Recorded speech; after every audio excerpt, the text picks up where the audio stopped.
తెలంగాణ బాన్లో BRS working president KTR మాట్లాడుతున్నారు. ఇప్పుడు ఆ లైవ్ చూద్దాం. ये सिर्फ एक डिक्लेरेशन नहीं है, ये किसानों के लिए कांग्रेस पार्टी की गारंटी है. ఇది డిక్లరేషన్ కాదు, కాంగ్రెస్ పార్టీ రైతులకు ఇచ్చే ఒక గ్యారంటీ.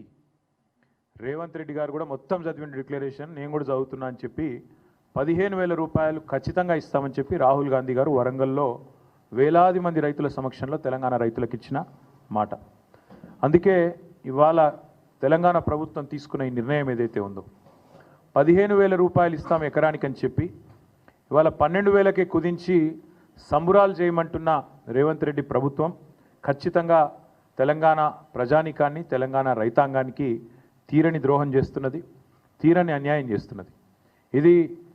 ఈ ద్రోహాన్ని, ఈ వంచనని తెలంగాణ రైతులు ఎట్టి పరిస్థితిలో మరి క్షమించరు అనేది తప్పకుండా మా పార్టీ యొక్క ఆలోచన. అందుకే నమ్మి ఓటేసిన పాపానికి డిక్లరేషన్ల పేరిట మీరు ఇచ్చిన వాగ్దానాలు, గ్యారంటీల పేరిట మీరు చెప్పిన మాటలు పచ్చి మోసం అని చెప్పి ఇవాళ తెలంగాణ రైతన్నలందరికీ అర్థమైంది. కాంగ్రెస్ పార్టీని ఖచ్చితంగా భవిష్యత్తులో పాతరేస్తారని చెప్పి మేమైతే బలంగా అనుకుంటా ఉన్నాం. నిజంగా చెప్పాలంటే మోసం అనే పదం కాంగ్రెస్ పార్టీకి సంబంధించినంత వరకు చాలా చిన్న పదం. దగా, నయవంచన, ఈ పదాలు కూడా నిజంగా చెప్పాలంటే సరిపోవు. డిక్షనరీలో కొత్త పదాలు ఎతకాలి వీళ్ళు చేసిన ఈ ద్రోహానికి. అందుకే ఇది ఒక చీకటి అధ్యాయంగా మిగిలిపోతుంది.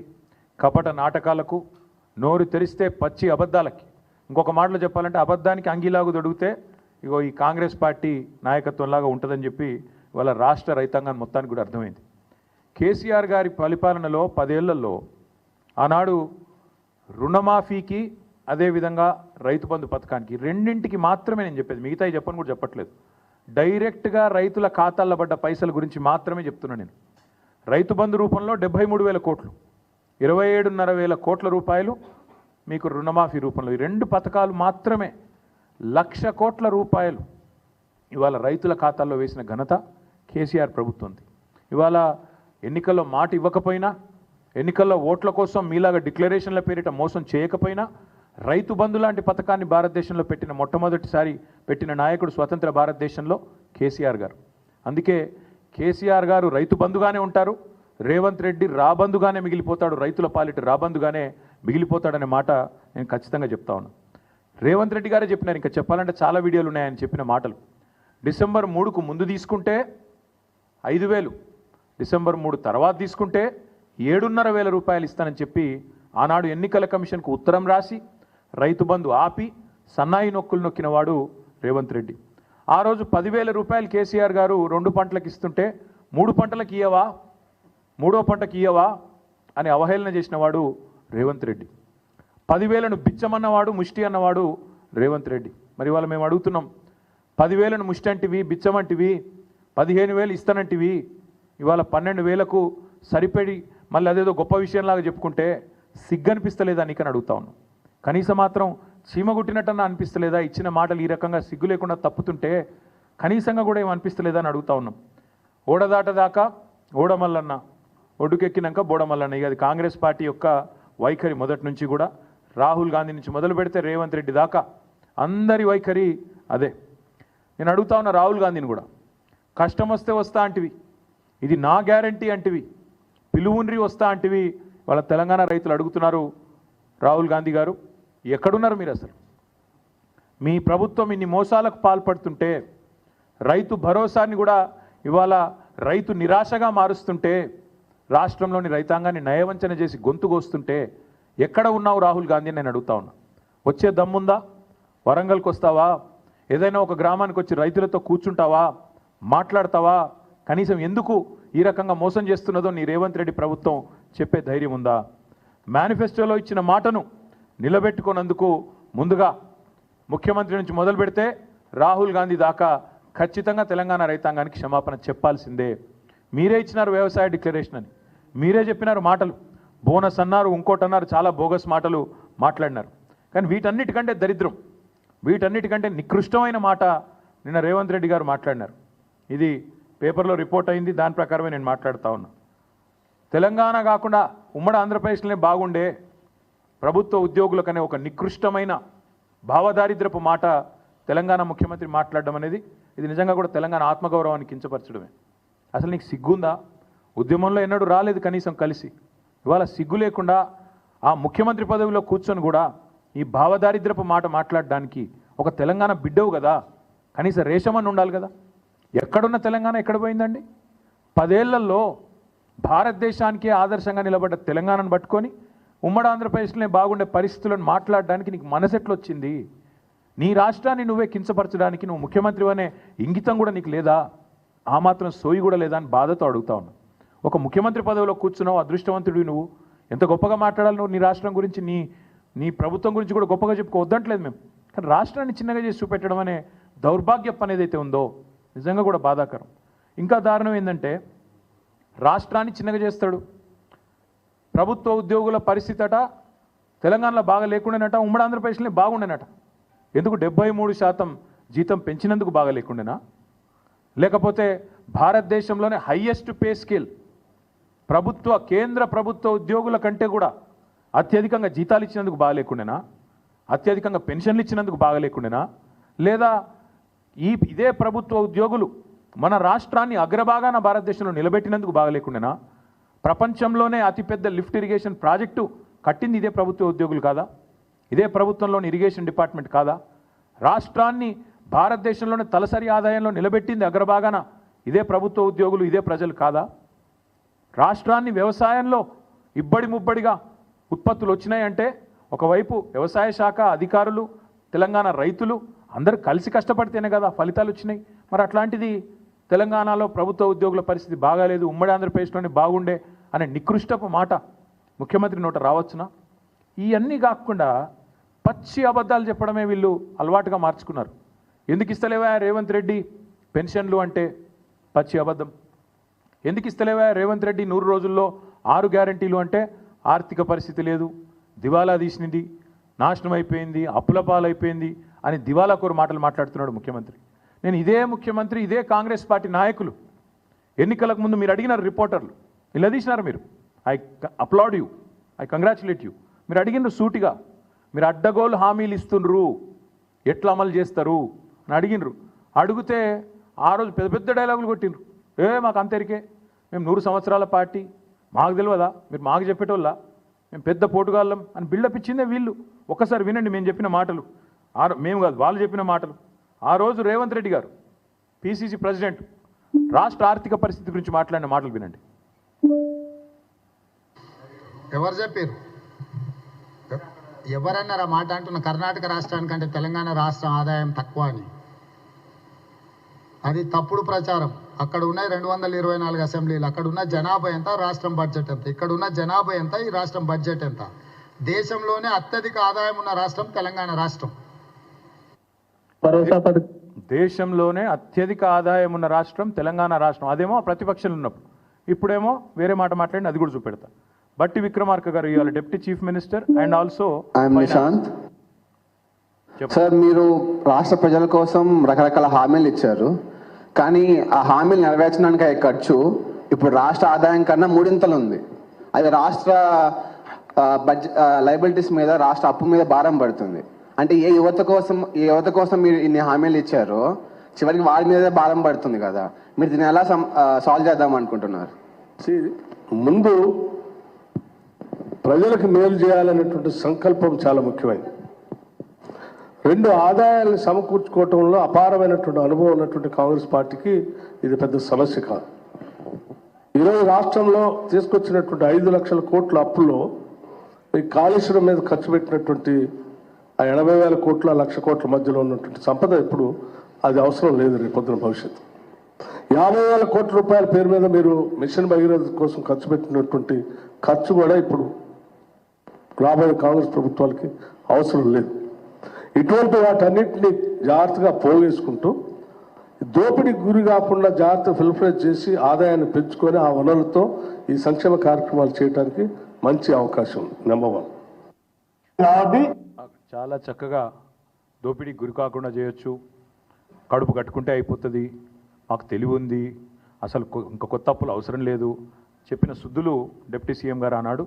చాలా గొప్పగా చెప్పిన సుద్దులన్నీ కూడా మీ కళ్ళ ముందు ఉన్నాయి. ఆ రోజు ఇంకొక అబద్ధం కూడా ఇవాళ చెప్తున్నది అబద్ధం అనడానికి.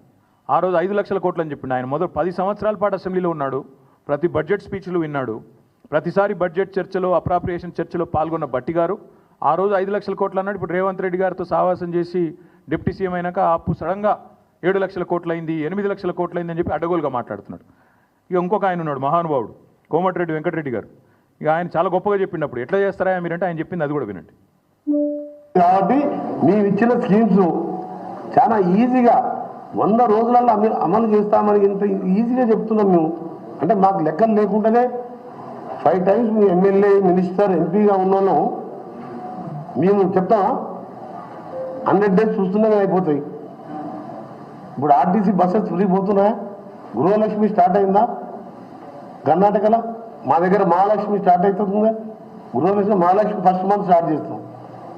అక్కడ రైస్ షార్టేజ్ ఉండి బయట స్టేట్లో కొని ఇచ్చే వరకు ఒక్క స్కీమ్ లేట్ అయింది, అది కూడా ఇప్పుడు స్టార్ట్ అయింది. మా దగ్గర అన్నీ ఉన్నాయి కదా, ఇన్కమ్ పెరుగుతుంది. బతుకులు ఇచ్చే తెలంగాణ ప్రతి ఒక్కరికి 5 లక్షలు సొంత ప్లేస్ ఉంటేనేమో 5 లక్షలు, లేకుంటే ప్లేస్ ప్లస్ 5 లక్షలు ఫస్ట్ 100 daysలోనే అలాట్ చేస్తాం.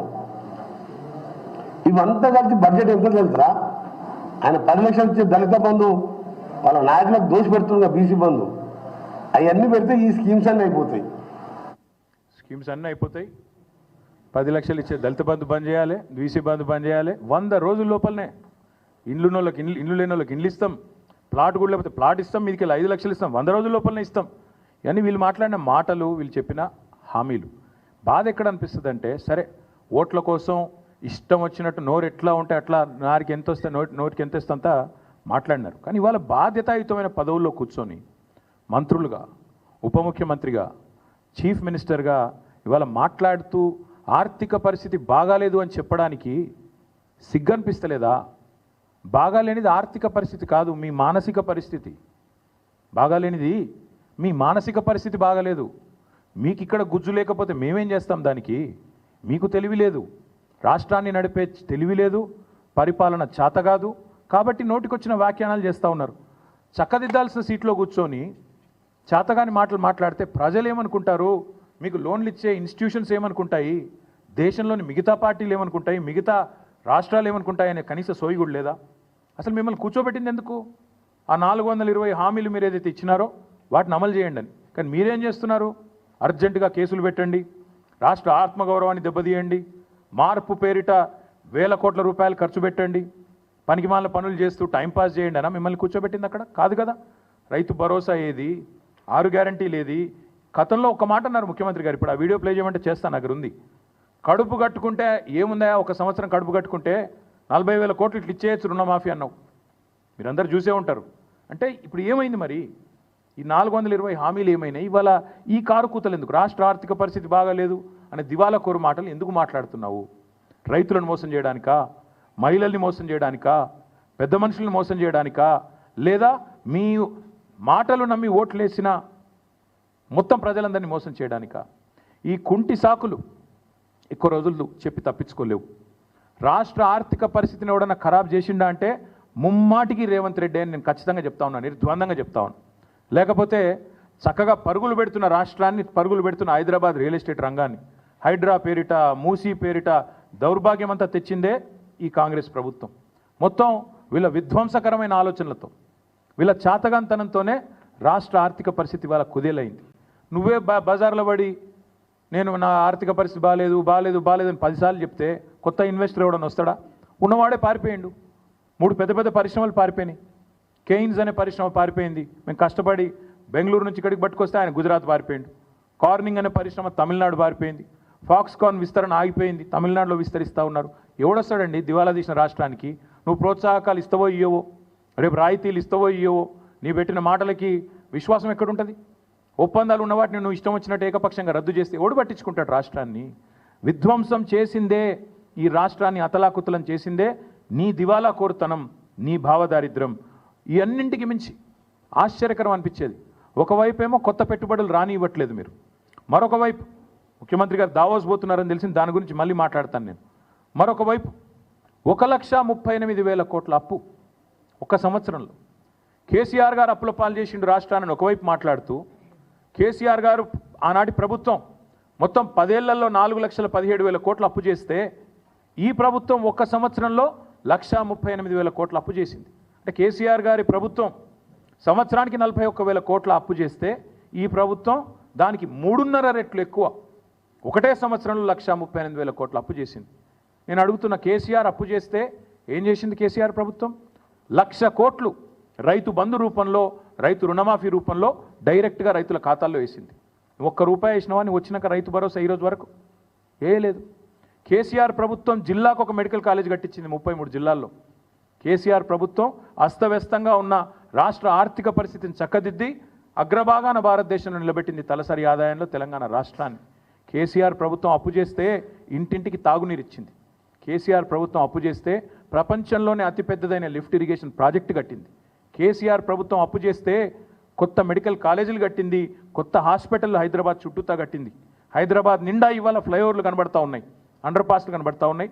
కేసీఆర్ చేసిన అప్పుకు ఇవాళ ప్రత్యక్షంగా ఫలితాలు కనబడుతున్నాయి. నేను అడుగుతున్న రేవంత్ రెడ్డి, 1,38,000 కోట్ల అప్పు ఒక్క సంవత్సరంలో చేస్తేవే, రైతు బంద్ చేసినవా? వేయలే. రైతు భరోసా ఇచ్చినవా? ఇయ్యలే. ఒక్క కొత్త ఇటుక పెట్టినవా? ఒక కొత్త ప్రాజెక్టులా? చేయలే. మరి ఎక్కడ పోయినాయి ఈ పైసలన్నీ? ఢిల్లీకి మూటలుగా పంపుతున్నావా? ఎక్కడ పోతున్నాయి ఈ పైసలు? 1,38,000 కోట్లు ఎక్కడ పోయినాయి?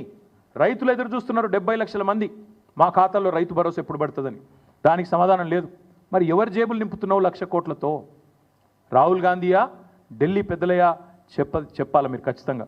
ఇంకొక మాట, ఈ దివాలాకోరు ముఖ్యమంత్రికి నేను చెప్తా ఉన్నా, రాష్ట్రం దివాలా తీయలేదు, దివాలా తీసింది నీ బుర్రా. These are reports of RBI. నిన్న ముఖ్యమంత్రి చెప్పిన పచ్చి అబద్ధాలు మీ ముందు పెట్టాలి, ఎందుకంటే ప్రజలకు కూడా తెలవాలా ఈయన మాట్లాడే మాటలు పచ్చి జూటా మాటలని. I'm quoting from RBI report on state finances and this is audited report of government of Telangana, published by government of Telangana. నేనేదో ఆల్తుఫాల్తు మాటలు, నా ఇష్టం వచ్చిన లెక్కలు, నా సొంత కవిత్వాలు చెప్పట్లేదు. Government of Telangana and RBI report నుంచే మాట్లాడుతున్నాను. కావాలంటే ఆ కాపీ కూడా మీ అందరికీ నేను అందజేస్తాను. ముఖ్యమంత్రి గారు మాట్లాడే మాటలు ఎంత దివాలాకోరు మాటలు చెప్పడానికి చెప్తా ఉన్నాను, బాధ అనిపించి చెప్తా ఉన్నాను. రైతు భరోసా ఎందుకు ఇస్తలేవయా రేవంత్ రెడ్డి? 15,000 అంటే ఏం చేస్తాం? పైసలు లేవు. రుణమాఫీ ఎందుకు చేస్తలేవయా? పైసలు లేవు. ముసలోళ్ళకి పెన్షన్లు ఎందుకు ఇస్తలేవు? పైసలు లేవు. ఏమనంటే రాష్ట్రానికి కేసీఆర్ అప్పులపాలు చేసిపోయింది. కేసీఆర్ అప్పులపాలు చేయలేదు. దాని తార్కాణం నేను ఇప్పుడే మీకు చెప్తాను. మేము రాష్ట్రంలో అధికారంలోకి వచ్చినాడు 2014లో ఈ రాష్ట్రం యొక్క పరిస్థితి మాకు కాంగ్రెస్ ప్రభుత్వం అప్పచెప్పినాడు. రెవెన్యూ సర్ప్లస్తో, రెవెన్యూ మిగులుతో మాకు అప్పచెప్పింది కాంగ్రెస్ ప్రభుత్వం. 369 కోట్ల రెవెన్యూ మిగులుతో మాకు అప్పచెప్పారు 2014లో 369 crores. మేము దిగిపోయే నాడు 2022-23 నాడు బడ్జెట్ ప్రకారం 5,943 కోట్ల రెవెన్యూ మిగులుతో మేము తిరిగి వాళ్ళకి అప్పచెప్పినాం. 369తో మీరు మాకు అప్పచెప్తే రాష్ట్ర ఆదాయం పెంచినాం, మిగులు పెంచినాం. మీకు అప్పచెప్పినాడు 5,943 కోట్లతో 2022-23 బడ్జెట్ ప్రకారం రెవెన్యూ సర్ప్లస్తో మీకు అప్పచెప్పినాం. ఏంది రెవెన్యూ సర్ప్లస్ అంటే? అసలు రెవెన్యూ సర్ప్లస్ అంటే ఏంది అంటే, ప్రతి రాష్ట్రానికి రెవెన్యూ రాబడి ఉంటుంది, రెవెన్యూ ఖర్చు ఉంటుంది, రెవెన్యూ రెసీట్స్ ఉంటాయి, రెవెన్యూ ఎక్స్పెండిచర్ ఉంటుంది. రెవెన్యూ రిసీట్స్ ఏంటి అంటే, మీకు వచ్చే రాబడి ఎక్కడెక్కడి నుంచి వస్తుంది? ఎక్కడి నుంచి వస్తుంది అంటే, ఒకటి సెంట్రల్ ట్యాక్సెస్లో మన షేర్ మనకు ఉంటుంది, state share in central taxes అంటే జిఎస్టీ కావచ్చు, ఇంకోటి కావచ్చు. అట్లాగే స్టేట్ ఓన్ ట్యాక్స్ రెవెన్యూ ఉంటుంది. దాంతోపాటు నాన్ ట్యాక్స్ రెవెన్యూ కూడా ఉంటుంది. నాన్ ట్యాక్స్ రెవెన్యూ అంటే ఇప్పుడు మీకు శాండ్ మీద ఇతరత్ర మైనింగ్లో వచ్చే ఆదాయం నాన్ ట్యాక్స్. అట్లాగే గ్రాంటినేట్స్ కేంద్ర ప్రభుత్వం నుంచి కానీ ఇతరత్ర కానీ గ్రాంట్స్ ఉంటాయి కొన్ని, అవన్నీ కలిపితే రెవెన్యూ రాబడి, రెవెన్యూ రిసీట్. రెవెన్యూ ఎక్స్పెండిచర్ కూడా ఉంటుంది ప్రతి రాష్ట్రానికి. రెవెన్యూ ఎక్స్పెండిచర్ ఏంటిది? రెవెన్యూ